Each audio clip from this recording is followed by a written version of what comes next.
Hello everybody, I'm going to talk you through making a mask cover for an N95 mask. I've been making all kinds of these regular sized ones that use a 9x6 piece of cotton, two different sides, so it can be reversible. And I've been adding an interfacing layer in there so that you can add that extra level of protection. But since these are going over an existing mask, I'm just using 2 layers of cotton. And of course, this isn't a mask because they're hard to find. But I did have a bowl. I had a nurse send me the measurements. I had a bowl that was the same size as a mask. So we can see here, it fits over the side. It's got the pleats and it's got the 22-inch or so laces to tie behind the head and to cover the mask.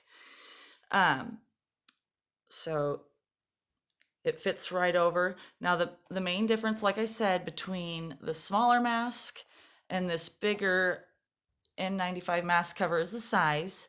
So whereas the regular masks, these masks are, like I said, 9x6. This here is going to be let me see if I can back up, a 9x18 sheet. So I would just lay down my ruler and zip across here and get a 9-inch by 18-inch piece of fabric. And then I'm going to move that out of the way so that you can see better what I'm doing here. Next, I take my sewing machine and I fold this in half, right sides together, and I do a 1/4 inch seam. And then once that's done, I'll turn it inside out, and then I will top stitch over the top of that seam, and then also go and do a top stitch on the other side. Once that's done, I went ahead and I put in 4 pleats, and you can eyeball it because it's, the same on both sides. And I just went ahead and I sewed a 2-inch piece of fabric. So I'm sorry I skipped that step.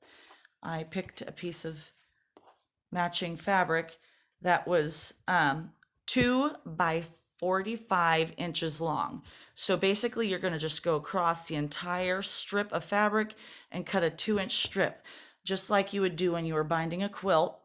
I cheated because I was using scraps. And I also left the raw edge on there so I wouldn't have to mess with that. Once that was done, I folded it in half and stitched it over the top of my pleats, and then wrapped it around the raw edge of the mask. And then I continued to stitch all the way down, folding it into thirds so that there were no open edges on the strap. So there's obviously the 4 straps to meet behind your head to tie it. And then also here, since these are going to be pressure points, I made sure to back stitch to reinforce the stitching on those edges. But anyway, that should be it. That's the N95 mask cover. Totally washable. Thank you. Bye.